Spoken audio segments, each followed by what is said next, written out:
Good evening, and welcome to the May 9th, 2023 meeting of the Abington Board of School Directors.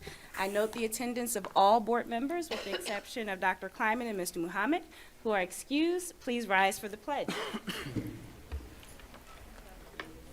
the flag of the United States of America and to the republic for which it stands, one nation, under God, indivisible, with liberty and justice for all.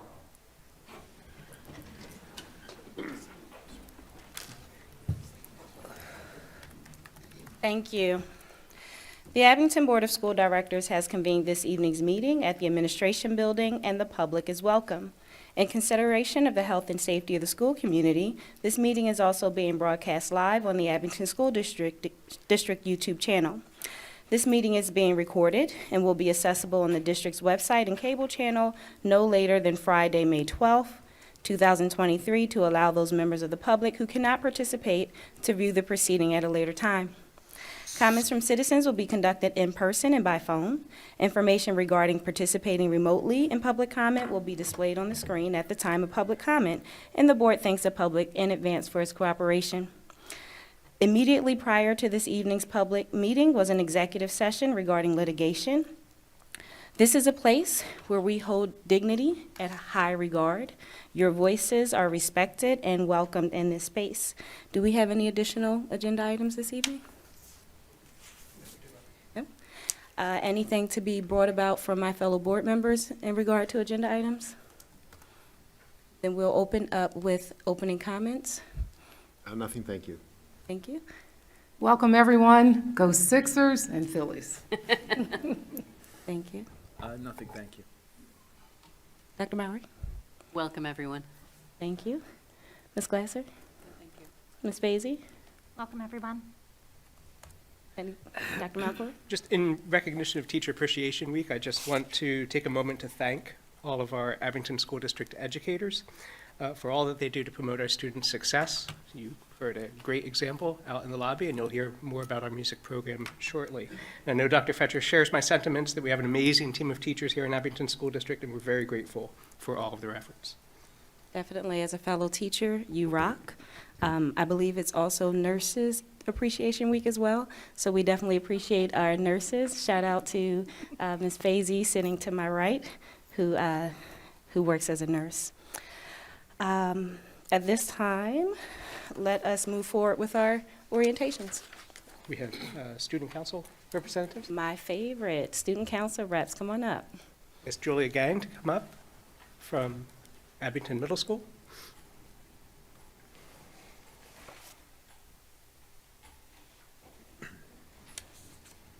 Hello, everybody. The Student Council Executive Board is excited to be working on the first annual Culture Day at AMS. We will have games, snacks, fun trifle boards, and much more at this event, where students will be able to share information about the wide array of cultures that we have here in Abington. It will take place in the middle school library after school on May 31st.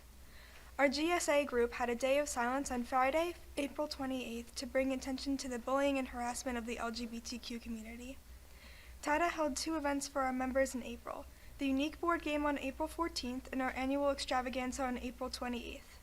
Congratulations to the Green Team, captained by 8th graders Nicole Bruskin and Micah Oofberg, along with faculty captain Miss Cindy Newen on their victory in the Unique Board Game. In addition to carnival games, a DJ, and fabulous prizes given away at the extravaganza, we also held 2 tournaments. Congratulations to Brennan Uwer, Ryan Gallagher, Liam Holden, and Carter Shannon for winning the 3v3 basketball tournament, and to Daniel Kaiser, Daniel Kim, Evan Mikowski, Will Mikowski, and Daniel Tokar for their triumph in the Family Feud tournament. A group of our students participated in the World of Difference Institute Peer Leadership Program sponsored by the ADL. This program provides middle and high school students with opportunities to develop leadership skills through anti-bias projects in their schools and communities. Young people who become peer leaders develop the knowledge, skills, and motivation to effectively challenge name-calling, put-downs, and insensitive remarks to promote inclusive environments. The Peer Leadership Workshop was a 2-day interactive training which provided students with the knowledge, resources, and skills to respond to bias and prejudice in their everyday lives. There will be ongoing discussions and planning on how to best utilize the strategies learned within our school community to help promote a more positive climate, and culture, as well as a more inclusive learning environment. On April 25th, our choir had the opportunity to sing the national anthem before the Phillies game. This was an amazing experience for the group, who also stayed to watch the game with their friends and families. As usual for this time of year, spring sports and events continue to keep many students busy and involved after school. Thank you. Thank you, Julia. A lot of great activities going on at the middle school and leadership opportunities. I'd like to ask Emma Brown to come up and give a report for the senior high school.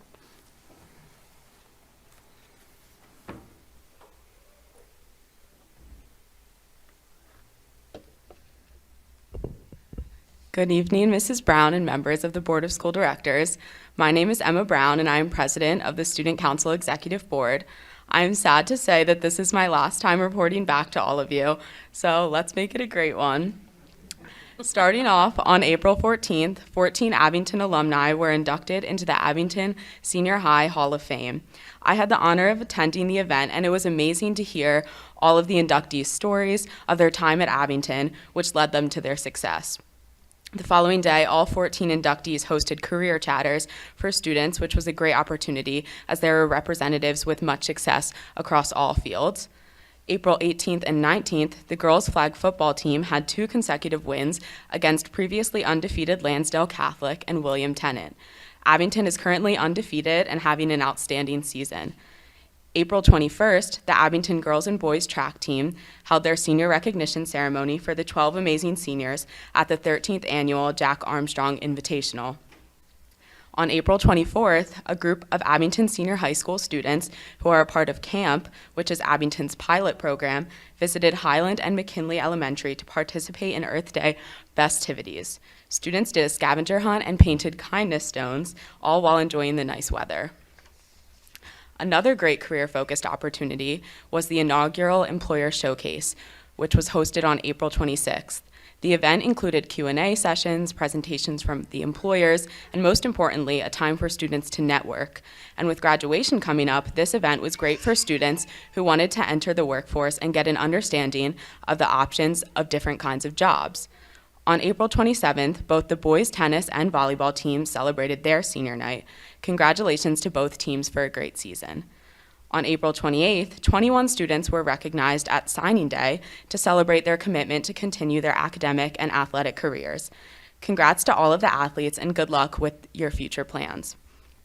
Also on Friday, April 28th, members of the Student Council Executive Board were able to lead tours of the new senior high building for members of the class of 1973 as the group celebrated their 50th reunion. It is one of my favorite things to show alumni the new building because it brings them so much joy to see all of the amazing changes. May 1st, the girls' lacrosse team celebrated their senior night with a huge overtime win against Wissahickon. Congratulations to the team. Another congrats to the group of students who won awards and were recognized at the Greenfield Youth Film Festival. Finally, AP exams are in full swing this week, and students have been doing amazing with taking these tests, and everyone should be proud of their hard work. So as graduation rolls around, I'm extremely sad to say goodbye to Abington because it has been an honor to report back to all of you, and I will dearly miss going here each month. But thank you so much for everything that you guys do because the student body really appreciates it. And just have a great summer, and I hope to come back and visit.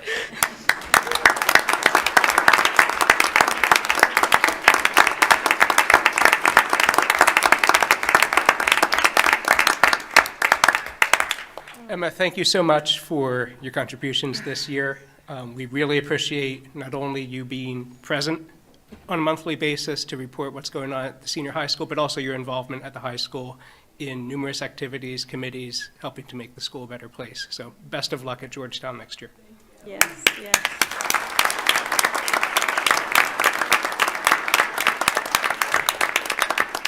Emma, I was this close to running up and giving you a hug, so this is my ear hug to you. I'm very proud of you. Keep up the great work, and I look forward to you coming back to mentor the people who are coming underneath you, okay? Thank you. And thank you to Ms. Julia as well for reporting out for the middle school. I really appreciate your voices here. It's one of my favorite parts of the meeting. Thank you. Dr. Melchor, we can proceed with the honors. Okay, we have one honor this evening. Dr. Matthew Harris, Supervisor of Fine Arts, will recognize performing arts students who have successfully auditioned or were awarded at the regional, state, and national levels. Dr. Harris will also mention some other notable achievements of some of our district student musical ensemble groups. Dr. Harris. Thank you, Dr. Melchor, Mrs. Brown, Board of School Directors, and guests. I'm pleased to share these honors that Dr. Melchor just referenced with you this evening and bring some of these fine young musicians up so that we can acknowledge them together.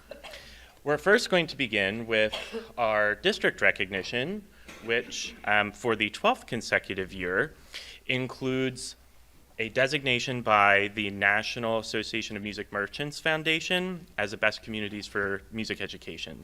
We thank you, our faculty especially, our administration, staff, students, parents, and community for all the steadfast support.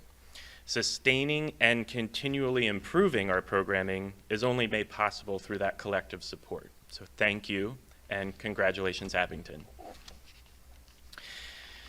And a little bit more about what this designation means and how it's arrived at.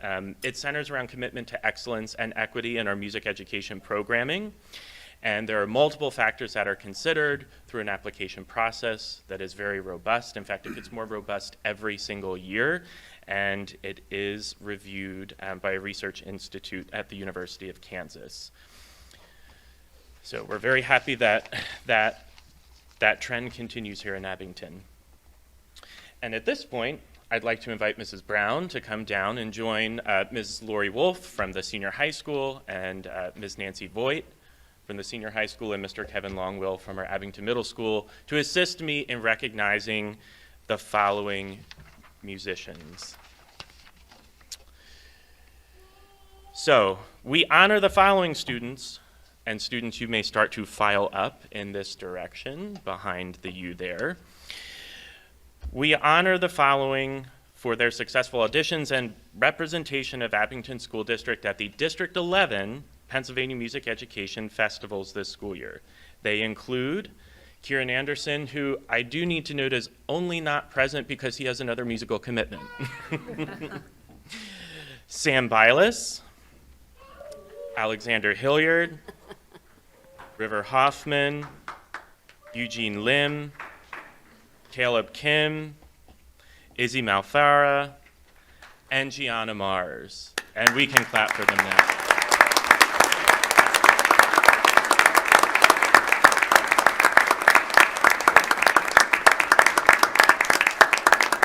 So students, we're actually going to return the same way you came in.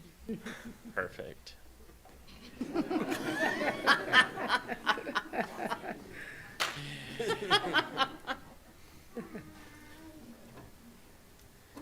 And some of those students who represented us at the district level had the opportunity to audition again at a more advanced level against more students across Pennsylvania, and they successfully secured positions within some of our region festival ensembles. These include, again, Kieran Anderson, River Hoffman, and Caleb Kim. So River and Caleb, come on up again, please.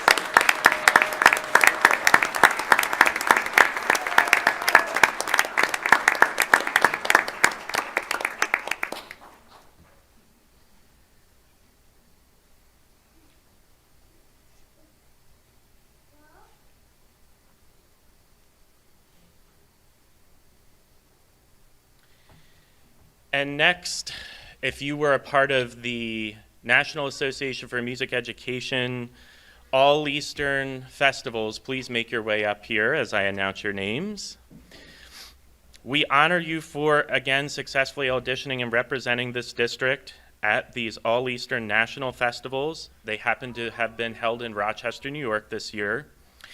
And the following students represented us: Noah Kennedy, Jaden Eubanks, John Ford, Caleb Kim, Izzy Malfara, Charlie Rowland, and Wallace Shriver.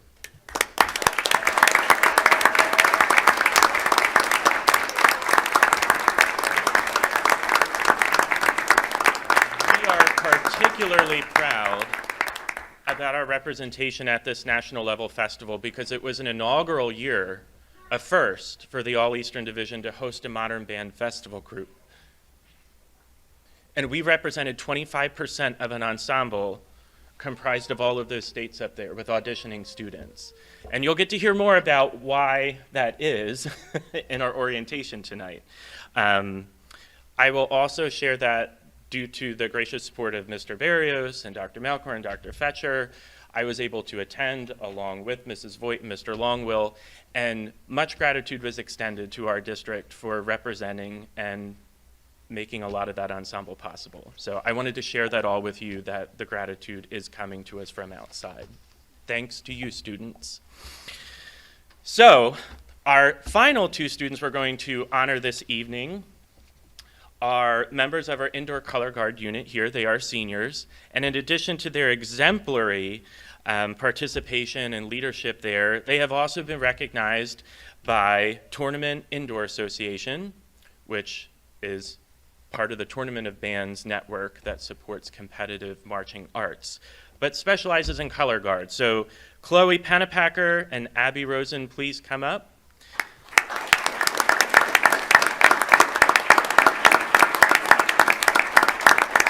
I'd like to note the significance of 2 TIA scholarship recipients who did earn those through application. It's very rare that they ever come from the same high school within a region of many schools. So again, a credit to you, both of you, Chloe and Abby, and thank you for representing us so well. So at this point, students and parents, Ms. Artur is going to meet you in the lobby so that we can do a photo shoot with all of our honorees. And thank you once again. We appreciate you and all of your contributions to our programming in our community.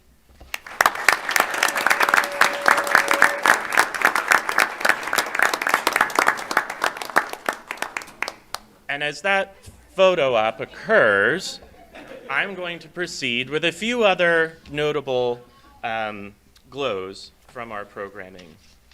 These include activities from our senior high school marching band across the fall. They earned multiple first place category ratings across the season. Our jazz band more recently earned 2 outstanding ratings in regional jazz festivals. And as recently as this past weekend, we had multiple senior high ensembles attend an Atlantic Coast Championship. And these ensembles were awarded several notable achievements. This included outstanding performances, silver medals, making it as a finalist to the championship within that competitive circuit there. And most notably, and I want to thank Mr. File for his support, this is an inaugural year for the Abington Middle School Indoor Color Guard, and in their very first season, they took away a medal. So thank you, and we recognize all of their achievements. If you happen to have been at a Phillies game a couple weeks ago, you may have heard our Abington Middle School choirs provide the national anthem under the direction of Ms. Mindy Walker, and we thank them and acknowledge their representation of the district at that major league event. We also wish our secondary music programs well wishes as they finalize their preparations for adjudications in Hershey, Pennsylvania through the Music in the Parks Festival network. And about mid-year, singers from Overlook Elementary School participated in a regional children's choral festival under the direction of Ms. Julie Marigus, and we honor them for that contribution and representation. And then finally, we have Abington Senior High School students from the orchestra and the band who represented us in countywide orchestra and band events. So I am happy to share that with you this evening, and I thank all of you, especially the faculty who have made all these experiences possible for our students, and all the stakeholders who support us in doing that. And next, I am very pleased to introduce Mr. Kevin Longwill, who will lead us through our orientation tonight about modern music programming and share more about how our story is unfolding with these innovative practices.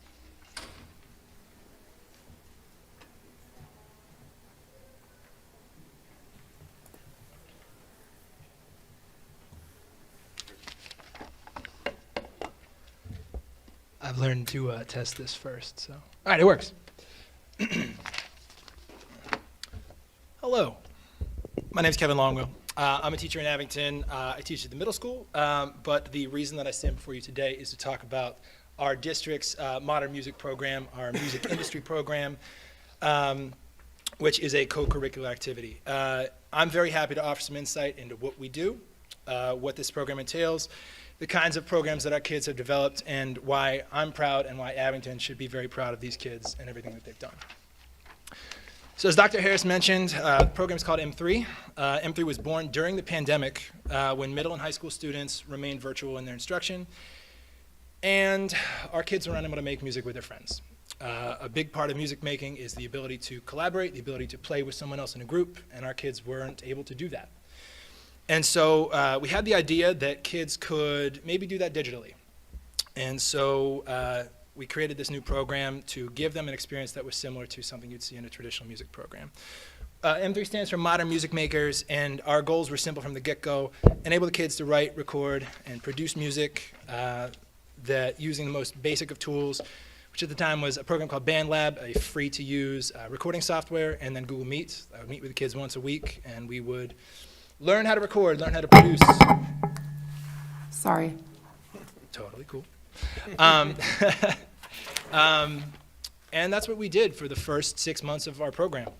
As kids began to return to in-person, they started to be able to work together in groups, and we began to see some new opportunities unfold. The kids began forming ensembles. They began to use some of these skills that we developed in our virtual instruction to record and produce music together, this time in person, and then began to release this music they had created via streaming platforms, printed to CDs, whatever felt most beneficial to them. But we'll get to a little bit of that in a few minutes. A bit of like a 30,000-foot view. Music industry programs are not a new thing, and in certain pockets of the country, they've been around for 15 or 20 years. My friends on the West Coast call it commercial music. My friends in the Midwest and the Rocky Mountains call it pop music education, and the East Coast seems to have settled on music industry. So that's what we call ours. And the basic concepts are the same, though. Everyone's creating music in a modern construct, and most often they are enabling students to create and perform the music that's most meaningful to them. It's kind of the central pillar. And as we look at how we've structured our program, the majority of what we do falls into two categories: performance and production. In the concept of performance, which is pretty traditional to most music programs, everyone's goal is to play something. M3 creates and curates performance opportunities for students to display their efforts in whatever means are most effective, whether as a rapper, singer-songwriter, or with their friends by forming a band. Following the idea of production, we typically confine to a lab or most music technology and production is confined to a lab approach, but we're trying to expand that to coincide with these elements of performance, enabling our kids to not only produce and release music on a computer in a studio, but to expand their efforts to live performance, like live sound and live video. And where our program really takes on an entirely new educational concept is how we factor this as the driving force behind our pedagogy, which is student agency. Our kids are determining how and what they want to do, and that remains our central pillar of what's shaping us, and has frankly led us to grow so rapidly in so many directions in such a short amount of time. I want to highlight a little bit about these methods of instruction and how it's important to note that specific approaches fall into play within the system. We're basically taking on three different mentalities. The first is the more formal teacher-led instruction, where if it's a certain concept that needs to be provided to the kids, I will do it in the traditional, like I'm doing right now, talking at all of you. Mic position, channel placement, or channel balance, things like this. Items where in order to be successful, there needs to be the traditional exchange of concept from teacher to student. For other things, we have more of a balance where faculty and students are co-learners. Specifics here would be incorporating a rehearsal structure, a performance set list relative to each group, performing ensemble, etc. Then the final one is the one that I talk about most, if I'm going to be honest, which is kind of the informal it's almost flipping it on its head, where instead of me talking to all of you, you would be talking at me, and it becomes my job to facilitate each opportunity relative to what you're doing. It may seem odd, but it allows the students to dictate what they want to learn and enables faculty members to assist to shape how the goal is accomplished by helping students define their own individual objectives. Skills and parameters relative to a DJ or a rapper can be very different from a rock band or a singer-songwriter, despite the overarching goal remaining the same of a performance or a completely recorded production. I mentioned before, and Dr. Harris mentioned about modern band, which is another sort of catch-all term, but I really like the way that this organization, Music Will, defines their concept, which is that modern band teaches students to perform the music they know and love and to compose and improvise, which kind of, again, defines what we're teaching the kids. But breaking this down just a little bit further, to perform the music they know and love develops our performance focus. And then to compose and improvise develops our production focus.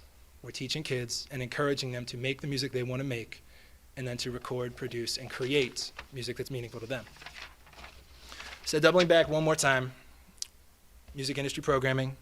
Under our performance focus, or modern music, we put on shows as well as curating other opportunities for students to showcase in a performance-based environment like performing for local sporting events, hosting invitational events for other schools and districts, building their programs, and traveling to and performing for educational conferences, which we've done. Under our production focus, despite this being out of order, the pedagogy provided elements of both sides of a traditional lab experience with elements of a practical application, and eventually allowing and assisting students to release their own music. Just highlighting two of our big efforts in how we're shaping this. The first is a student-run record label, M3 Records, and the second, M3 the Band, would become our touring project, what some in other fields might call a house band or a modern band ensemble. Taking a second to talk about M3 Records. So does the face of the production side. Unlike a traditional record label, students retain everything they create as they do in class. In fact, our record label provides a collective, creative identity for our students, where they're writing the material, recording and producing, and then distributing their music as they wish. You want to package a CD? Go for it. You want to put it on streaming platforms? Go for it. Students keep full control over whatever they make. And these are some of the examples that we will be releasing. We have released this year or will be releasing. Regarding our performance side, we wanted something that still felt authentic but put our students in charge and needed a common goal in a way that the majority of our previous performing groups hadn't. We developed the concept of the touring bands, which operated like a house band or other modern band ensemble. However, so many of our kids came out that we had to form two. And that launched our first two touring ensembles, Girl Colors and Detour. And then earlier this year, we launched the program M3 at the middle school, calling it Modern Middle School Music Makers, M4. And then throughout the year, we ended up launching two more of these ensembles, Eclipse and Silhouette. And then looking to the future, we anticipate enough interest in our program to launch another touring band at the high school, codenamed Secret Project, as well as an entirely new opportunity specific to electronic music, or EDM, which will launch next year, codenamed Meet, or the M3 Electronics Team. In a similar fashion to some of Abington's Pathways programs, we've created some new opportunities as a result of our growth within the program for some of the students who don't necessarily want to just perform or just produce. In our management program, students are overseeing form and function of the program, assisting to orchestrate concerts, developing the program for now and into the future. Our marketing team sees students designing and implementing logos and apparel, as well as maintaining social media accounts. These kids will often team up with our media students who are recording and producing audio and now video. We travel with a 3-person video team for distribution on streaming platforms and social media. And then our newest endeavor is our mentorship program, which for me is really awesome to see because some of our high school students will come down to work with our kids at the middle school. And it's been great because our middle school students get to work with these high schoolers that they look up to, and it gives them a context for what the future might hold if they stay in the program. And for our high school kids, it helps to ground them to see where they once were and how far they've come, in some cases, in such a short amount of time. Taking a look at our numbers, and this is specific to M3, which remains a co-curricular program. When we finished up our first 6 months, we were at 25 students. At the end of our first year, we were at 60. At present, we are at 111 students. And at our middle school level, we're at 135. It's a 1,000% growth over 2.5 years. which has actually led to some new opportunities which are happening for our kids during the school day. The following courses now run at the middle and high school and are providing students with new opportunities within modern music or music industry, those being digital music for our 7th and 8th grade students, music technology, which is a revamped course offering for our students in 9 through 12, modern music workshop, another course for our students in 9 through 12, instrument lab for 7 through 12, and voice lab for 7 through 12. 2 final points, I promise. 2 weeks ago, Abington hosted the first annual Modern Music Invitational, which saw 8 different schools and 10 bands come together to attend clinics with professional musicians and academics, as well as to put on a massive concert. The event was the first of its kind in the state of Pennsylvania, and it was a massive success. Our students got to perform for kids of other schools, and we built a better sense of camaraderie with this new and expanding community. Finally, I'd like to invite you all to our end-of-year performance, which we call Summer Sounds. This event has expanded year after year, and this year will be no different, featuring 2 separate stages, one for middle school students beginning at 6 p.m. each night, and another for high school beginning at 7 p.m. each night. Students will perform covered and original works, as well as ensembles and groups that they've developed throughout the year. We are extremely excited for this event, and we hope to see you there. Thank you all so very much for this opportunity to share our growth, our story, and it's been great to be here. Thank you.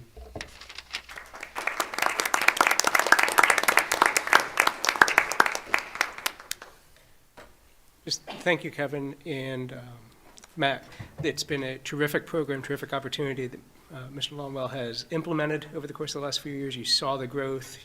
You heard the examples of the national exposure that our students have been able to get over the last few years, performing at a conference virtually in Texas, performing most recently in New York, as well as other opportunities, and a lot of interest nationally coming to the program to find out how we're doing things in Abington, how other places can replicate what you both have been successful in implementing. So again, thank you very much. Yes, I just want to say thank you again. I remember when you started this.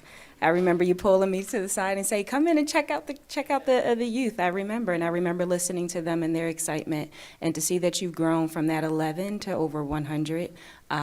With this being Teacher Appreciation Week, you are appreciated not just this week, but every week of the year. So thank you for your diligence in following through with this. And for the students, which band were we hearing earlier today?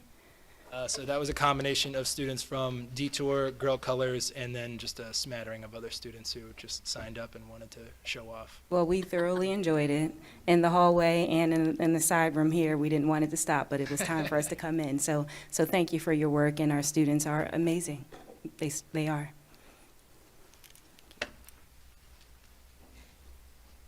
Does that conclude our?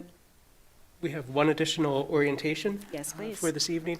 I'm going to ask Mr. Lionetti to share the proposed budget for this evening. This evening, agenda items number 11.1, 11.2, and 11.3. We are recommending the 2023-2024 proposed final general fund budget in the amount of $191,103,713. Mr. Lionetti will review some of the recommended changes since the last presentation. Mr. Lionetti. Thank you, Dr. Melchor. As Dr. Melchor mentioned in agenda item number 11, we're presenting to you addendum number 11.1, which is the proposed final general fund budget prepared in the form required by the Pennsylvania Department of Education. Please recall, you've had 2 previous actions approving a proposed preliminary budget and a preliminary budget on January 24th and February 14th, respectively. With regard to this evening, we're going to review adjustments in revenue and expenses. We're going to review the the taxpayer relief that's being proposed and provided by PDE and the county. We're going to take a look at a forecast for the end of the year with regard to fund balance, the potential impact of proposed funding by the state as they have not completed their budget. That's why the funding is still proposed. And we're going to look ahead to what actions and orientations we're going to have between now and the final action on June 27th at your final board meeting for the year, where we'll ask you to adopt a final budget.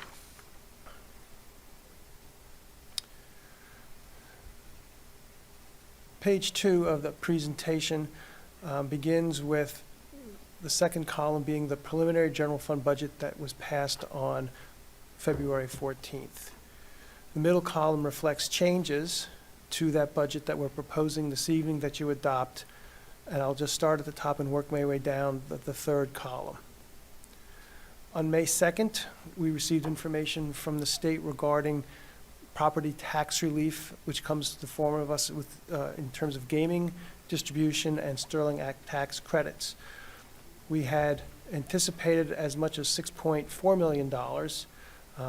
Due to the fact that Sterling Act reimbursements are a little bit less than anticipated, we're looking at a $38,000 reduction in the overall state property reduction that is shared by almost 15,000 homesteaders in the Abington attendance zone and our property owners. In addition to that $38,000 reduction, we are proposing 2 increases in revenue. Berkheimer, who is our earned income tax collector and is the earned income tax collector for the county, provided us with a forecast for next year of $9.4 million. That's $100,000 more than our original forecast.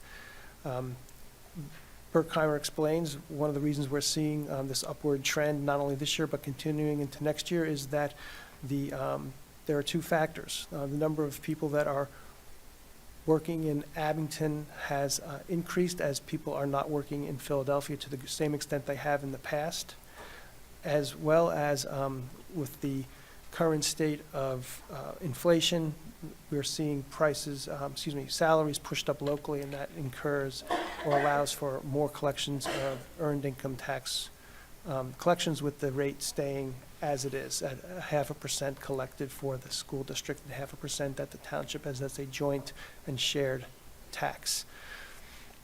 Also, looking ahead to quarters 3, 4 of the 2023 school year and quarters 1 and 2 of the 24 calendar year, we see that interest rates will continue to hover at around 5% or more or slightly less, which presents some greater opportunities for some investment income, and I'm suggesting at this time we add $550,000 to our other local revenue category, and adding $550,000 to that forecast. So that local revenue base compared to the preliminary general fund budget is increasing by $1.1 million. With regard to state funding, I've re-examined some of the calculations we had for reimbursement for our retirement and our Social Security, and I've made a slight reduction of just under $200,000.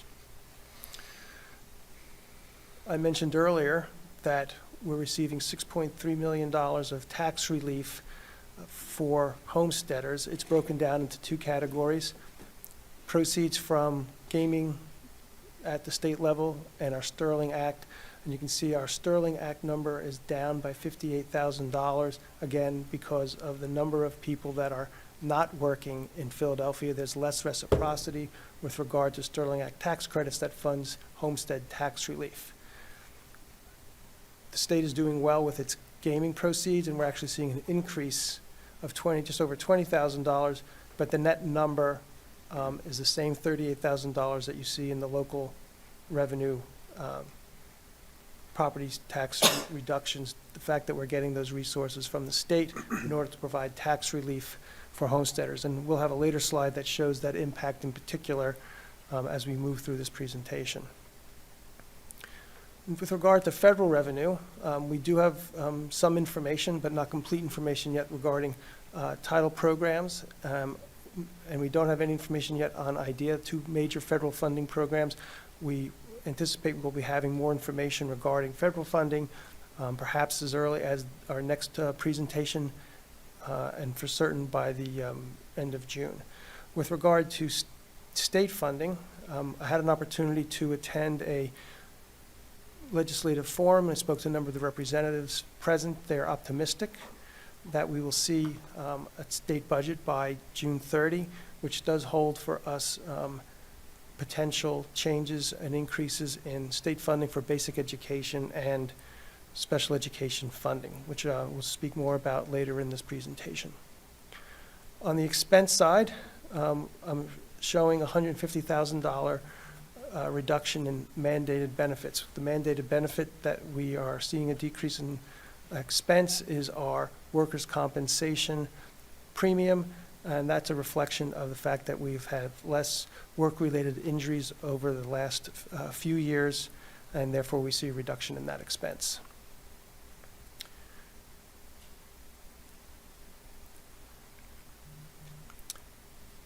With the assumption of $10 million of fund balance, just at the preliminary general fund budget stage, we're now looking at just under $9 million due to the revenue changes and the expense change, as I previously discussed. So $7.8 million ending fund balance if those actual numbers are materialized as we execute the budget next year. Page 3 of the presentation is a summary of the comparison of the current year general fund budget with the proposed general fund budget. So this last column is the same as the column that we had just shared with you. And it reflects just over a 4% increase in total revenue to match a just over a 4% increase in expenses. And those are operating expenses and operating revenues. There's another change reflected on this particular page, and we need to add a contingent general fund expense authority due to assessment appeal litigation, which is why we're proposing, as Dr. Milkor stated when he introduced this topic, that we have a $191.1 million expense figure that we're asking you to approve this evening in addendum number 11.1. With respect to homestead property tax relief, the budget includes a 4.1% increase in taxes, which is 35.21 mils.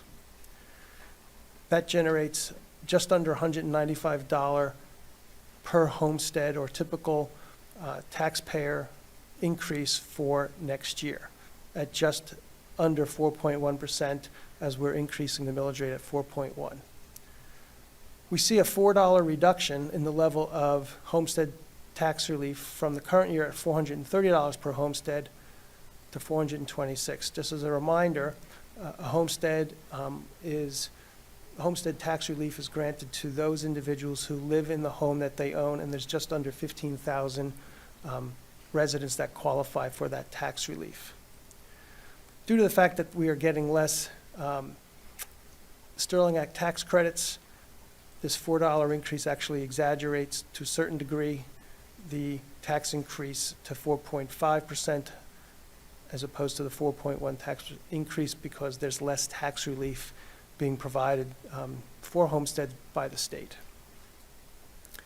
You may recall in our March update, we had shared a number of different senior citizen tax rebate amounts. This is at the current rate of 25% that we are providing for senior citizens that qualify for the state program for this year. We plan on having more information to share with you at a future meeting to see at what level it might be appropriate to fund it at for this year.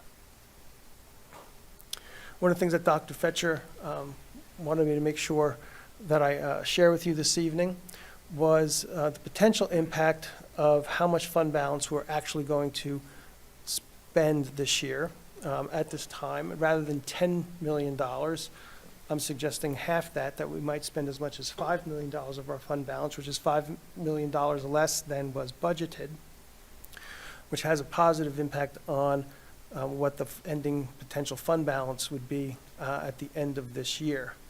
Similarly, it does impact what the ending fund balance will be at the end of next year given the proposed final budget, where it increases by $5 million. So instead of being just under $5 million, it's just over $10 million due to that change. Additionally, as I mentioned, there's optimism in Harrisburg that the state will complete its budget. The governor has proposed a significant increase in state funding to the tune of $1.9 million, for which there's uncertainty still as to how much of that will materialize. This line for state revenue reflects that additional $1.9 million, which in fact has a positive impact on a decrease in the amount of overall fund balance that we project to use for operating expenses for next year, as well as a bottom line positive impact up to $12 million. So we anticipate we may have some more information on the state funding prior to the end of this process. We're hopeful. It's been my observation over the years that with a new governor, the governor seems to get more of what they request, given it's his first budget attempt, and hopefully we'll see that to fruition as it will really positively impact this budget. Looking ahead to June 13th, we're going to revisit revenue and expenses. Dr. Fetcher met with principals and central staff last week and asked everyone to revisit their budgets from an expense standpoint to find ways that we can reduce cost. We're also going to bring information to you about the varying levels of senior citizen real estate tax rebate for your consideration that can be reflected in our June 27th meeting, where we'll ask for a final budget adoption, where again we will review revenue and expenses and establish what the senior citizen tax rebate will be. That concludes my formal remarks on this budget, and be happy to entertain any questions that the board may have. Thank you. Questions or comments from the board? Can I just ask Yes. okay, excuse me. So slide 6, I'm thinking. Yes, that one. Thank you. The $12 million fund balance is what you're projecting if the governor gets his budget asks? Yes, that reflects what you're stating, that the governor gets their budget ask, and we don't spend all of the fund balance allocation that was approved in the 22-23 budget. Okay, It reflects both those impacts. okay. Thank you. You're welcome. Any additional questions? Can we talk a little bit, just remind us about what is really unknown at this point? What can change from your point of view over the next few weeks, and especially before we finalize things? Because it seems like with the governor's budget, there's still flexibility for us of what could happen. Yes, I'm glad you asked that question, because it was one of the things I wanted to mention and did not.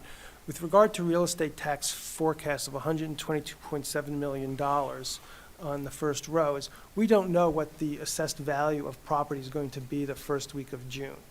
That's when Montgomery County Assessor's Assessment Office will provide the assessed value of all property in Abington and Rockledge, and we will recalculate that real estate tax number to reflect the most current figures. The figure of $122.7 million is based on an assessed value that was projected by the county in November of '22. So we've been working with that number all throughout the budget process, but that's a number that will change. I don't know if it's going to be up or down. Right now, it's slightly up because I get a monthly report. We'll see what that looks like in June, and it'll be reflected in the budget presentation and the budget document that you're going to be asked to approve. I mentioned earlier federal resources. We have two very significant sources of federal money, the title programs, Titles 1, 2, and 3. We believe we have some preliminary figures on Title 1, but we're still waiting for the federal programs folks to be in touch with us in terms of Title 2 and Title 3. Similarly, we get at least $1 million every year of federal funding to support special education in the form of IDEA funds. We've been fortunate enough over the years to see modest increases each year. I'm budgeting that at the same level presently as the current year budget is. So we may see a change there, and I'm hopeful that there's an increase there as well. With regard to expenses, as I mentioned, Dr. Fetcher met with all of the budget managers last week, asking budgets that were submitted, their requests be re-examined to see where there are ways we can have some cost avoidance. So part of what we will be voting on tonight is kind of a snapshot, this moment in time of what we think is going to happen. But things can change, numbers can change. What about the influence on the budget from inflation, things like that, that might be surprising to people over the past year? Well, we're seeing it definitely in this year as well. One of the reasons that I'm suggesting not a lower amount of fund balance use is because we've seen increased costs. Your biggest expense groups, salaries, negotiated benefits, mandated benefits, are not being impacted by inflation. They're your largest cost by far and away.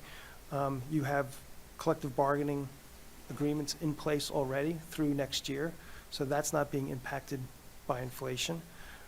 Negotiated benefits, we are seeing a significant increase, and I would think that a portion of that increase this year is reflective of the increased costs of medical care. And actually, we're seeing a reduction this year in the mandated benefits. Mandated benefits, Mr. Kay, as you know, consists of the costs for retirement, Social Security contribution on district part, as well as workers' compensation insurance premium.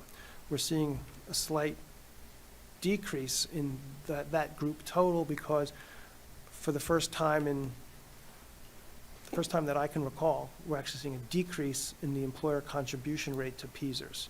And that's what's reflected in this $16,000 difference between the current year budget and next year's budget. So basically it's flat. Due to that reduction and modest changes in the others, we're seeing that expense category flat. You know, what we'll know about the impact of inflation, you know, we go out to bid for our supplies at this time through the summer each year, and we'll be able to see what those prices will bear, and if there are adjustments that need to be made in terms of what we're ordering, that's when we'll make those changes, so that we fit and live within our budget. Okay, thank you. Any additional questions? Yes, can you revisit how senior citizen real estate rebates are determined? Yes. Last year was the first year that the board instituted a senior citizen tax rebate program. It is based on the state program. So if a senior citizen earns anywhere in the ranges less than $35,000 annual income or less, and they apply to the state and are approved by the state, we piggyback on the state approval and provide a measure of refund to the tune of 25%. One of the things we'll share with you at our next session is what that number might look like at 30% rebate or 40% rebate, to see if we can get the impact of the tax increase less than the amounts that are seen here, to provide additional relief to the senior citizens who are in this very low income tax bracket. Any additional questions? Can I ask a clarification? Did you say that June 30th is when the state will be passing funding resolutions? I believe there is a state law that requires that their budget be passed by June 30th. Whether it gets passed or not remains to be seen. The legislators that I spoke to at this forum seemed optimistic that they would make that deadline. We have had years, Ms. Glasser, where we have asked the board to approve a final budget where we did not know what the state budget was. So we went with strictly an estimate on the best information we can glean from our supports at the IU that work with the legislature. You have a representative at the IU that works in Harrisburg on a regular basis to walk the halls and find out what's going on with regard to budget, and her name is Ms. Valletto, and she does an excellent job communicating. So we may have an idea as to where things are going, but there's no guarantee we're going to know what the state will be providing until they pass their budget. So there is the potential for us to be voting on a final budget without yet knowing what the state Correct. will say. And we have done that many times, Okay, thank you. And then fortunately.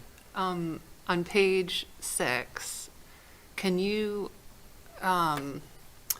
clarify for me? So what we're looking in the first column, potential impact 2022, 2023, the opening general fund budget was just north of 30 million and ending, we project at 23 million, is that right? Correct. And then what we are proposing or thinking for the 2023, 2024 is that it will end at 12 million. Yes.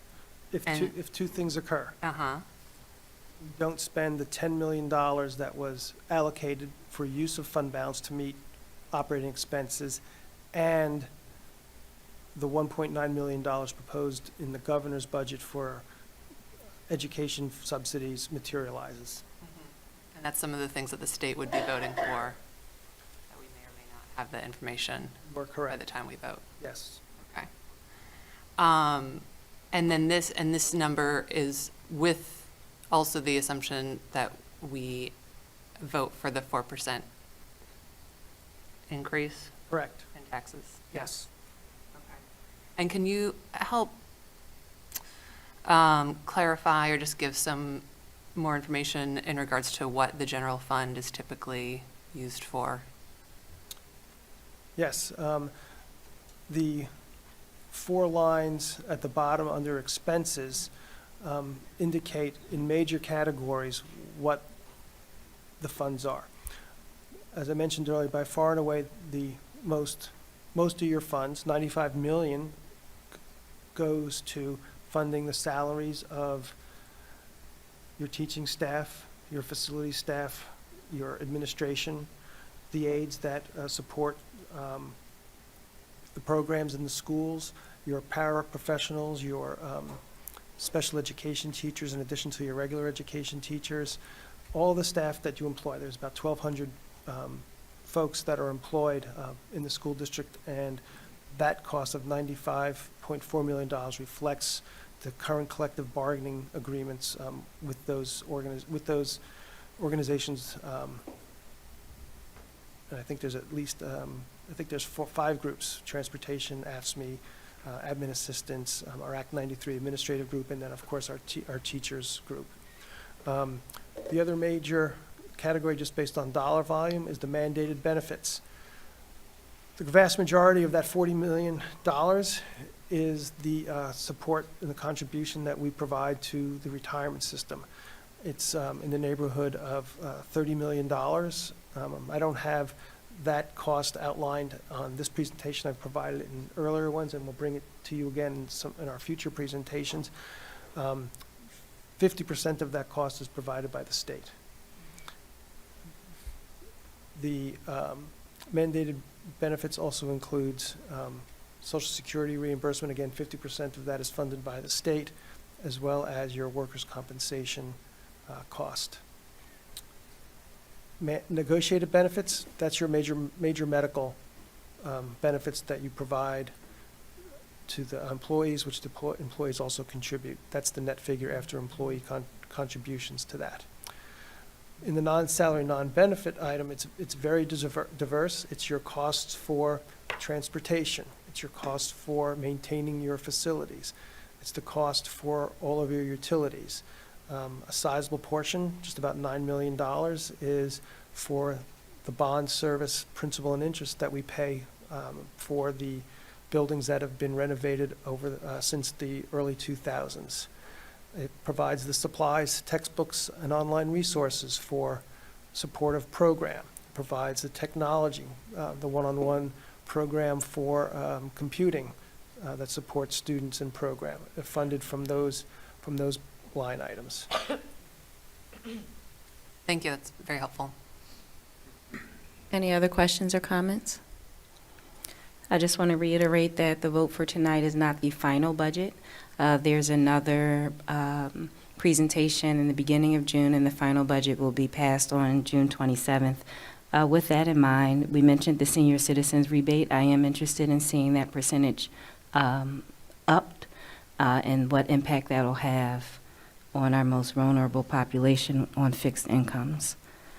And if there's nothing else, does that conclude our? That concludes orientations for this evening. Thank you. Sorry, can I Sure. just ask one more question? Yes. I don't know if you can answer this right now, Mr. Lionetti, but I had a question about the longevity of our debt, the district's debt, and when I'm trying to figure out how to phrase this correctly, but when, I guess the earliest bond will be ready to be retired? I don't Am I have, asking that correctly? yes. Okay. Yes, we will, Right. there are a few of our bonds that we will complete paying interest and principal in the next 4 to 5 year period. What I'd like to do is give you that as just an off the top of my head answer right now, but I'd be happy to provide you with greater detail on all of our bond issues, because we have our 2017, 2017A, 2021, 2021A.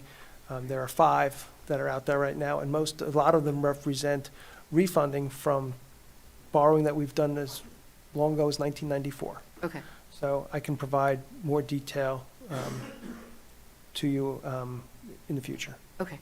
That'd be great. There is some debt retiring. Okay, great. Thank you very much. Excellent. Any other questions? Okay. Thank you, sorry. No worries, no apologies. That takes us to agenda item number 5, which is comments from citizens. Comments from citizens are being conducted both in person and by phone. The phone number to participate in public comment is 267-715-3717 and is featured on the screen at this time. You'll be able to join in by calling on your landline or mobile phone. If you are within the room, there are mics to the left and to the right of you. Please be sure to state your name and address.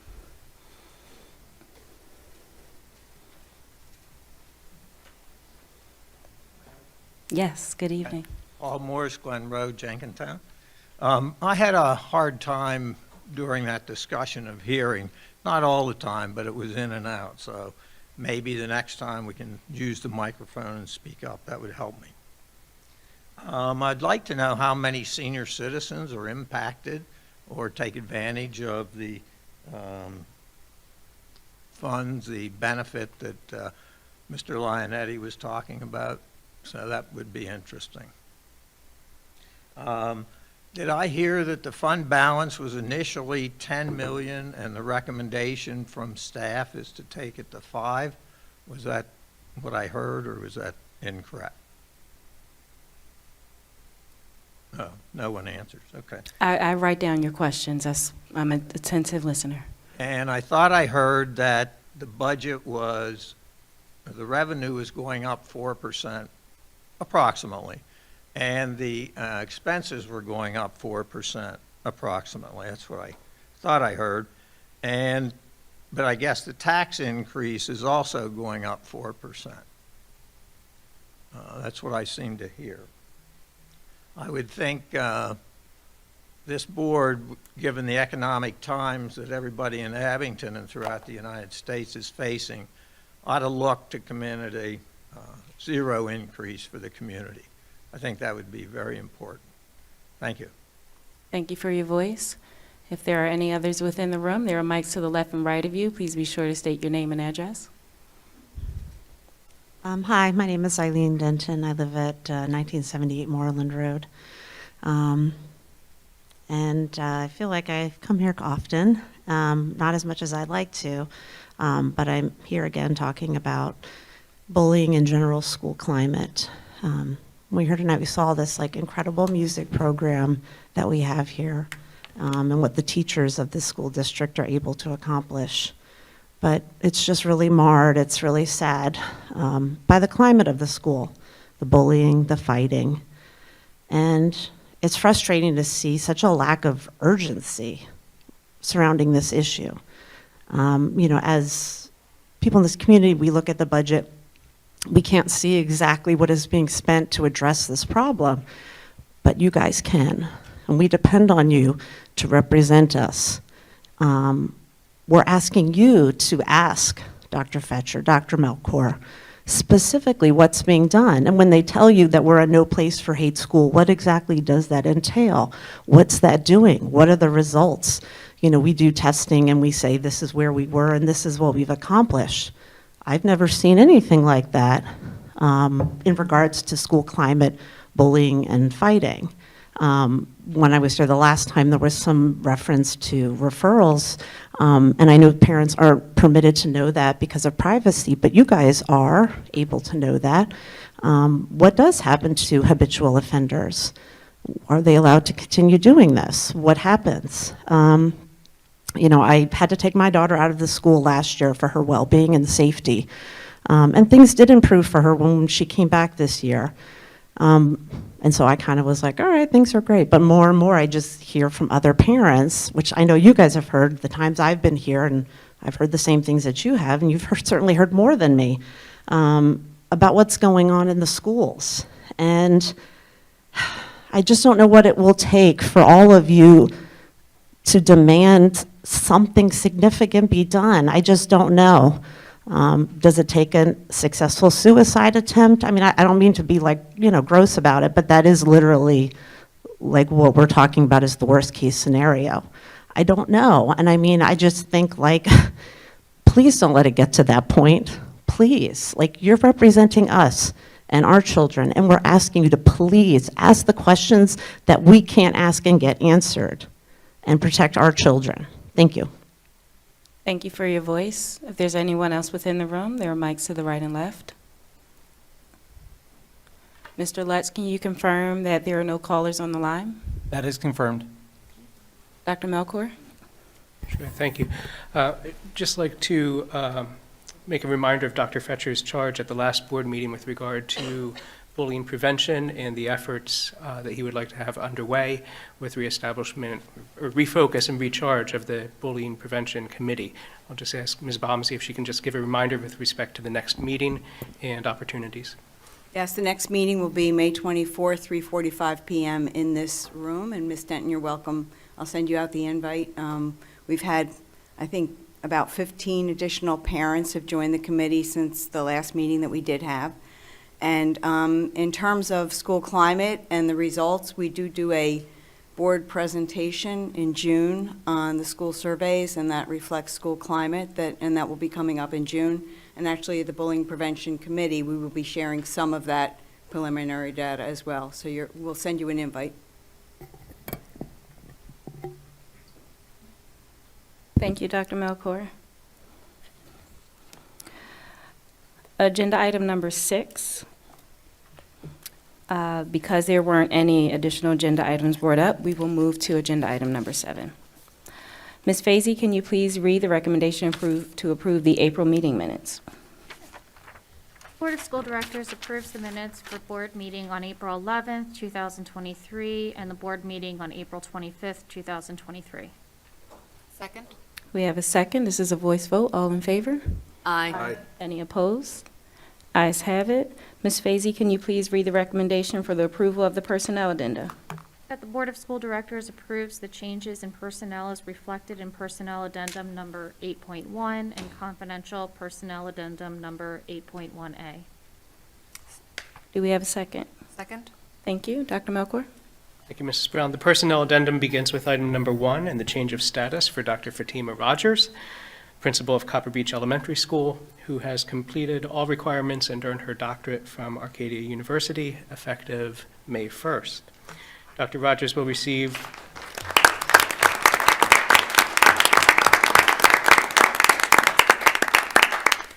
Congratulations to Dr. Rogers. Dr. Rogers will receive a $1,500 stipend added to her current salary.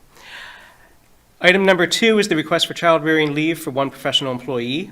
The personnel addendum continues with hiring of substitutes, compensation for a curriculum project, parent meetings, interpreter and translation services, IEP meetings, and support personnel items. I'll bring your attention to item number 12 and the retirements of Mr. Charles English, the day head custodian at Copper Beach Elementary School, who has served the district for 35 years, and Mr. John McKinstry, a roofer in the facilities department who served the district for 27 years. Thank you. Any questions or comments from the board? Congratulations, Dr. Rogers. Yes, I will take a moment to say Dr. Rogers, Dr. Rogers, Dr. Rogers. I'm very excited. I know it's been a long journey. Well done. And there's much more work for you to do, Dr. Rogers. So thank you. Congratulations to our retirees. Thank you for your service. 35 years and 27 years is a long time to serve, especially for custodial workers.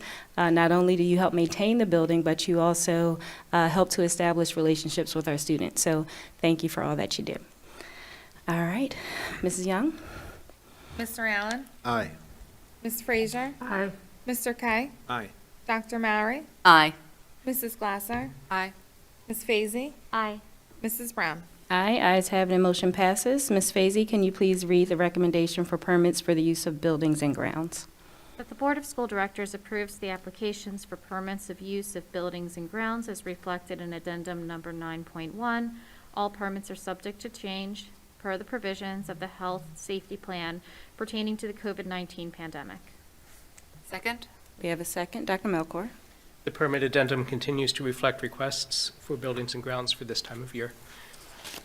Thank you. Questions or comments from the board? Mrs. Young? Mr. Allen? Aye. Ms. Frazier? Aye. Mr. Kay? Aye. Dr. Mowry? Aye. Mrs. Glasser? Aye. Ms. Fazy? Aye. Mrs. Brown? Aye, ayes have it, and motion passes. Ms. Fazy, can you please read the recommendation for awards of contracts? Yes, that the Board of School Directors approves the awards of contracts and is reflected in addendum number 10.1. Do we have a second? Second? Thank you. Dr. Melcor. Tonight, for your consideration, we have one recommended award of contract. It is for Network Security System Support Services for a 3-year period of June 2nd through June 1st, 2026. This includes our firewall and other workstation protections for our computers and is funded for each year of the contract from the general fund. Thank you. Questions or comments from the board? Does this cover the whole district, all of it, or a portion, or? This is the full district. Whole district, okay, thank you. Any additional questions? Mrs. Young? Mr. Allen? Aye. Ms. Frazier? Aye. Mr. Kay? Aye.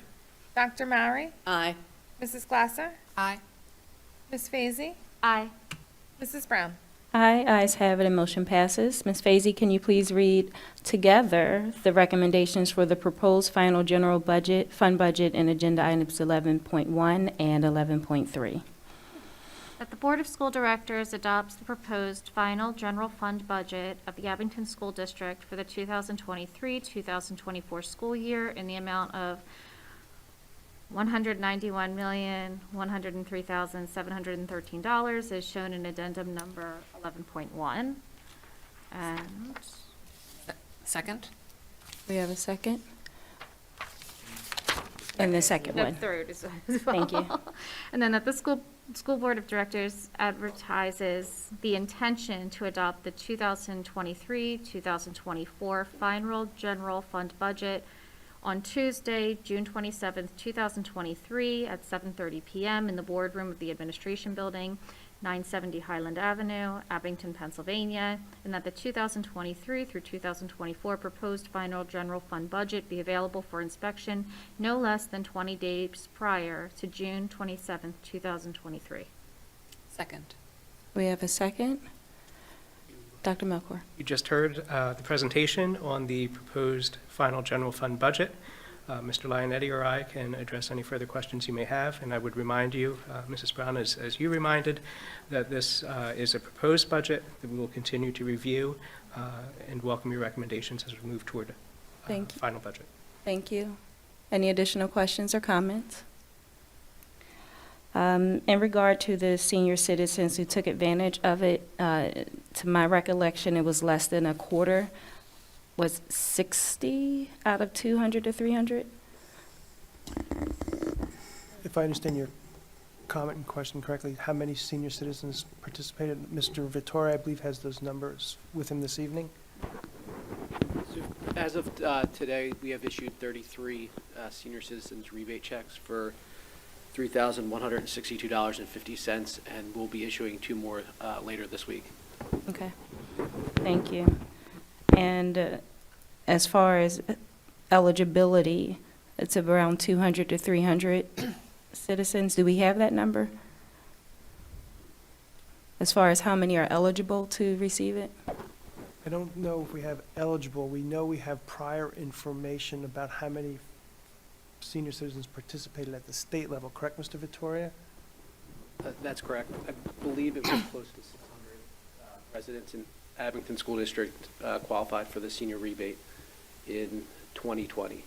Was the most recent information. Mm-hmm.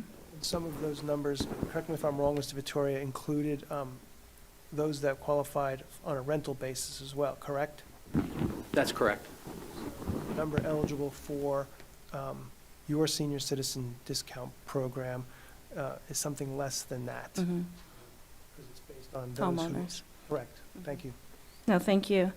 So with that in mind, again, I look to up that, to advertise early, to get more senior citizens taking advantage of that. Any other questions or comments from the board? I agree with that, Ms. Brown, in terms of increasing the rebate and early advertisement so that we can get more seniors to take advantage. Yeah, I agree. Thank you. Any additional questions or comments? Again, this is not the final budget. Mrs. Young? Mr. Allen? Aye. Ms. Frazier? Aye. Mr. Kite? Aye. Dr. Malley? Aye. Mrs. Glasser? Aye. Ms. Feasy? Aye.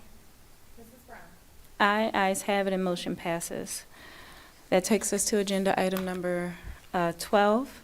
Ms. Fazy, can you please read the recommendation for approval of the lease agreement? That the Board of School Directors authorizes the administration to enter into an agreement for the operation of early intervention, Head Start, and pre-K counts preschool programs with the Montgomery County Intermediate Unit for the 2023 through 2024 school year, with a cost for the facility to the MCIU at $15,219 plus related expenses. Second? We have a second. Dr. Melcor? Abington School District has provided space for operation of preschool programs for many years, most recently, as reflected in the recommendation, with Montgomery County Intermediate Unit. We have 3 classroom spaces that are utilized, 2 for Head Start, 1 for pre-K counts, as well as classrooms that are used for early intervention programs, which include speech and other therapeutic services. Just with respect to the students who are eligible, children ages 3 to 5 within Abington School District, as well as surrounding school districts, are eligible to participate based on family income. Head Start is available to families earning up to 100% of the federal poverty guidelines, and pre-K counts for families earning up to 300% of the federal poverty guidelines. And the guidelines currently for a family of 3 are $24,860. So we saw a need, the IU identified a need several years ago to expand the program to pre-K counts to allow more families to take advantage of the program. We have approximately 60 children who currently participate in the program. Thank you. Questions or comments from the board? Dr. Melcor, by us hosting these programs, do Abington Rockledge residents get preference in terms of enrollment into the seats, or is there any sort of advantage besides it being local? Sure. We asked within the agreement for consideration of Abington families. Ultimately, by housing the program within the school district, and this building specifically, it increases the convenience even for families that just participate in the early intervention programs. In addition to that, our teaching and learning department works on providing programs during the year to both the parents and guardians as well as the teachers of the program. Just a quick comment that Head Start and pre-K benefit young children incredibly, and so I personally am really glad to see the district participating and supporting our youngest children getting off on the right foot. I agree. Any additional questions or comments? Mrs. Young? Mr. Allen? Aye. Ms. Frazier? Aye. Mr. Kite? Aye. Dr. Mowry? Aye. Mrs. Glasser? Aye. Ms. Feasy? Aye. Mrs. Brown? Aye, ayes have it, and motion passes. Ms. Fazy, can you please read the recommendation for the easement agreement with Abington Township? That the Board of School Directors authorizes the administration to enter into an agreement with Abington Township in conjunction with the U.S. Army Corps of Engineers for stormwater solution on the border of Overlook Elementary School property in Rochester Park. Second? We have a second. Dr. Melcor? Abington Township, this is been over the course of approximately 2 years, has been working with the district to, in conjunction with the U.S. Army Corps of Engineers, to put in place a permanent stormwater easement to address stormwater channel improvements at the border of Overlook Elementary School and Rochester Park. The request for it to be a permanent rather than a temporary easement is due to the need for access not only during construction staging, but also for long-term maintenance by the township. The size of the easement is approximately 2,200 square feet, which is 0.05 acres, and it's a portion of the property that is not currently used and we don't anticipate would be used based on the configuration. Questions or comments from the board? Mrs. Young? Mr. Allen? Aye. Ms. Frazier? Aye. Mr. Kay? Aye. Dr. Mowry? Aye. Mrs. Glasser? Aye. Ms. Feasy? Aye. Mrs. Brown? Aye. Ayes have it and motion passes. Ms. Fazy, can you please read the recommendation for the Flexible Instructional Day Program? That the Board of School Directors approves the resolution regarding a flexible instructional day program application as reflected in addendum number 14.1. Second? We have a second. Dr. Melcor? So I'm going to ask Dr. Butts to provide some additional detail regarding flexible instructional days and our recommended plan. The reason for this as an agenda item this evening is as a requirement as part of our application to PDE for our plan to first be approved by the Board of School Directors. But this would provide an opportunity for the district to use flexible instructional days in the event of a variety of reasons why a school building might not be able to open, whether it be due to weather or due to a mechanical system not functioning in the building. We presently are coming upon the end of our current 3-year plan and are required to apply for continuation for the next 3 school years. Dr. Butts. Looking at flexible instructional days, please know that we are currently under a plan to provide a flexible instructional day. If there should be, for any reason due to weather, disease, epidemics, hazardous weather conditions, law enforcement emergencies, and the inoperability of either the facilities or transportation, either at the building level or district-wide, we are currently under that plan. We have not utilized these flexible instructional days as of yet due to some of the waivers that have taken place at the Pennsylvania Department of Education due to the pandemic. This particular proposal is for the next 3 years, starting with the 2023-24 school year, and it will end during the 25-26 school year.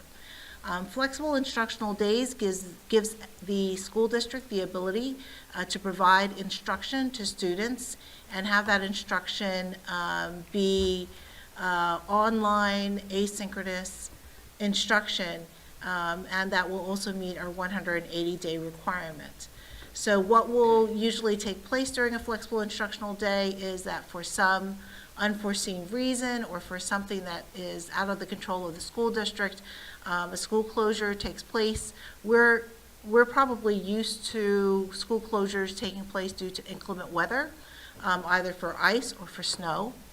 And in the case that we declare a flexible instructional day, we would have instruction taking place asynchronously.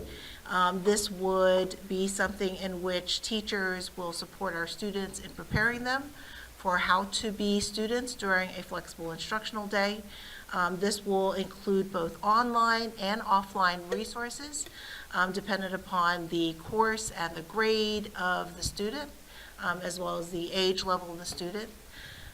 We anticipate that we could use up to 5 flexible instructional days in a calendar year. That would count towards 180-day requirement. And again, this just supports our district in being able to use days that may have not been able to be used previously due to inclement weather, a snow day, and so forth. And this helps us avoid having the school year go so far out into June that we lose our kind of momentum or productivity with having such a late school year. So we ask that you consider this proposal We do need this particular proposal for the flexible instructional days to be approved by you as part of the application process. We would actually submit this to the state, and we would hear back from the state prior to the start of the school year. Thank you. Questions or comments from the board? Mrs. Young? Mr. Allen? Aye. Ms. Frazier? Aye. Mr. Kay? Aye. Dr. Mowry? Aye. Mrs. Glasser? Aye. Ms. Feasy? Aye. Mrs. Brown? Aye, ayes have it, the motion passes. Ms. Fazy, can you please read the recommendation for the MCIU board member election? That the Board of School Directors complete the ballot for the Montgomery County Intermediate Unit election of school board members. Thank you. Dr. Melcor? The MCIU conducts Pardon me, let me make sure I have a second. Second. Thank you. Dr. Melcor? The MCIU conducts its annual election for a total of 7 seats on the board, which will become vacant as of July 1st. So in accordance with the PA School Code, the Board of School Directors from each of those member districts has submitted the name of a nominee to serve on the Board of Directors. Election results will be announced at the June 28th meeting of the MCIU Board of Directors, with elected board members serving their terms effective July 1. I remind you that Mr. Allen is your elected MCIU delegate for a term from July 1st, 2022 through June 30th of 2025. Thank you. Questions or comments from the board? Thank you, Mr. Allen, for your additional service. Mrs. Young? Mr. Allen? Aye. Ms. Frazier? Aye. Mr. Kay? Aye. Dr. Mowry? Aye. Mrs. Glasser? Aye. Ms. Feasy? Aye. Mrs. Brown? Aye, ayes have it, and motion passes. I remind the board that your ballots are in front of you. Ms. Fazy, can you please read the recommendation for the reappointment of the solicitor? That the Board of School Directors appoints the firm of Whistler Pearlstein for Abington School District for the period beginning July 1st, 2023 and ending June 30th, 2024 for an annual base compensation of $46,000. All services not covered by the base compensation will be charged in accordance with the memorandum entitled Abington School District Solicitor's Compensation as reflected in addendum number 16.1. Second. We have a second. Dr. Melcor? We've been extremely pleased with the services that Whistler Pearlstein has provided to the school district since 1992, and we would like the firm to continue in that capacity. The reappointment and compensation cover a 12-month period from July 1st, 2023 through June 30th of 2024, with a retainer of $46,000, which is the same base compensation as the current agreement, and hourly rates within the agreement increased by $5 per hour. Thank you. Questions or comments from the board? I would like to just second that. We are very pleased with the services that you offer. They are very professional, they are very accurate, and you know your job well, so that helps us to do our job well, so thank you so much. Mrs. Young? Mr. Allen? Aye. Ms. Frazier? Aye. Mr. Kay? Aye. Dr. Mowry? Aye. Mrs. Glasser? Aye. Ms. Feasy? Aye. Mrs. Brown? Aye, ayes have it, and motion passes. Ms. Fazy, can you please read the recommendation for the confidential student matters? That the Board of School Directors approves the confidential student matters as reflected in addendum number 17.1. Do I have a second? Second. Thank you. Dr. Melcor? Keeping in mind confidentiality of student matters, I can address any questions that you may have. Questions or comments from the board? Mrs. Young? Mr. Allen? Aye. Ms. Frazier? Aye. Mr. Kay? Aye. Dr. Mowry? Aye. Mrs. Glasser? Aye. Ms. Feasy? Aye. Mrs. Brown? Aye, ayes have it, and motion passes. Dr. Melcor, any other announcements or recommendations for this evening? Provide for you the conference attendance and professional leaves, and also the capital improvement projects report for your information. Thank you. Any appropriate business to be brought about from my fellow board members this evening? Okay. That takes us to agenda item number 20, which comments from citizens. Comments from citizens are being conducted both in person and live. The phone number to reach us is 267-715-3717. You may call in on your mobile or landline phone. If you're within the room, there are mics to the left and to the right of you. Please be sure to state your name and address.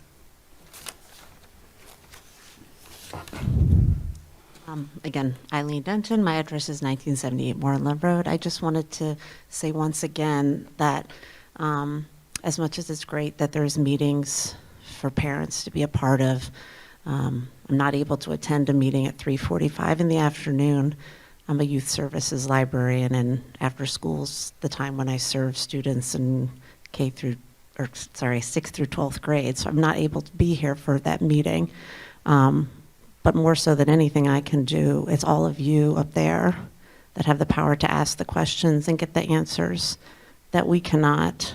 And I don't know how many times I have to come and how many times other parents have to come and ask that the questions are asked and something is done significant. Now, we don't just carry on with what we've always done and the plans that were made years ago, and that we look at what's really going on right in front of us now and react appropriately. Thank you.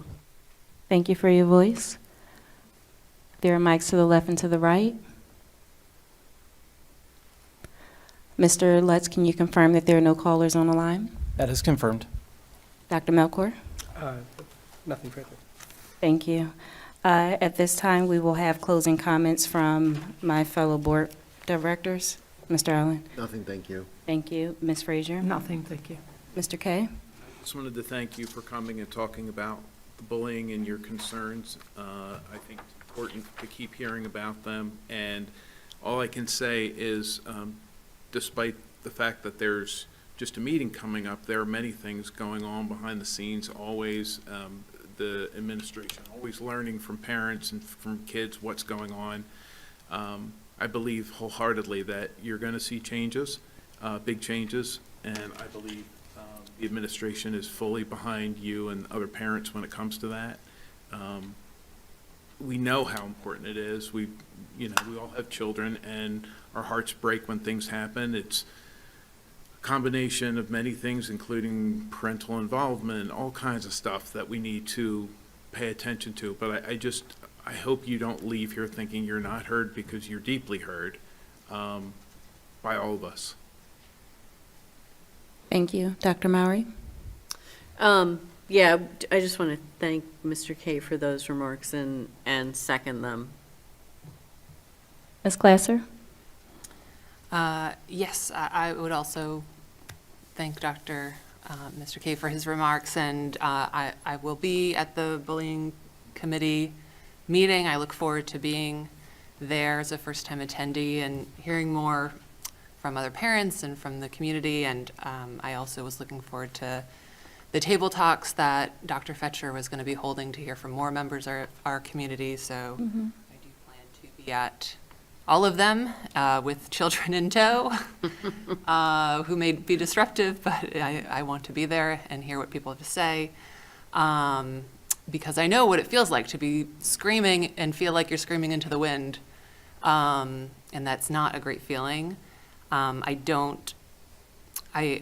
appreciate when I ask questions, and to Mr. Kay's point, I feel like I'm getting answers, and it is so complicated. And I wish I had a magic wand, and I wish we could change things very, very rapidly. But there are many complicated factors at play. And so what I can do is control what I can control, which is how I show up, how I listen, how I ask questions, how I ask for things to be changed, and then depend on others to do what they can to control what they can control. So I certainly appreciate all the comments and all the parents that have come and expressed all of the many challenges that their students are having, because it has certainly inspired me to be more active in the committee that is happening and the table talks that are happening and asking more questions. And so for my part, I am doing what I can for as long as I can. So that's what I have to say. Thank you. Thank you. Ms. Fazy? I want to echo my fellow board members' remarks regarding bullying. I feel as though this conversation, we've been having it for a while. We continue to have it. Change doesn't happen necessarily as quickly as we'd like it to happen all the time. And it's not always as neatly done as we would like it to be done. It sometimes is a little bit messy, as people are messy. And we're doing I believe that, and I have confidence in Abington School District that we are going ahead and seeking out changes and listening. We're here and we're listening, and I hear you. And as a mother, I'm hearing you, Ms. Denton, and I can feel your frustration. And so we are going to continue to go ahead and listen, and we're going to continue to go ahead and work on these things. And we do have these table talk meetings coming up as well that I'm excited to hear from parents and to work together to see changes in our community with our children. I also, on another note, want to thank all of our teachers. It's Teacher Appreciation Week, and I thank you all. And it's also Nurses Week, and so I wanted to thank a very special group of educators that are school nurses who hold teaching certifications and who provide access to healthcare and safety to all of our children when they're in school throughout the day. Well said. Dr. Melkor? Nothing further. Thank you. Excellent. I just want to end with some other recognitions. I agree with what my colleague said about bullying, and work is being done, new work is being done. I want to acknowledge Mother's Day. There are mothers in the room who are also teachers, so we celebrate you. I want to recognize Asian and Pacific Islander Heritage Month, that we recognize the contributions of Asian and Pacific Islanders and how you have history has made America what it is. And we also recognize Mental Health Awareness Month, and I wanted to pause with that because I know that our social workers were out recently. I attended the meeting, and two of our fellow board members went out into the community to give information about mental health that the school district provides and outside resources. So that's one of the things that our district is doing. Education is key. Allowing parents to know how can you best help your child through the services that the school district is providing and the services that Montgomery County is providing. So that's one of the things that's being done, and I will continue to highlight as much as I can, including the community forum that will be held. I have it in my notes and I have it on my calendar because I plan to be there. So there's tabletop conversations, and then there's a community forum where community members will come together and we will talk about how we can partner to help our kids. I can't stress it enough that it takes a community effort. The school cannot do it alone. It takes the education of parents. It takes the advocacy of parents. It takes the advocacy of our community members, and community members are stepping up. So I thank you for that. With that being said, have a good night. This meeting is adjourned.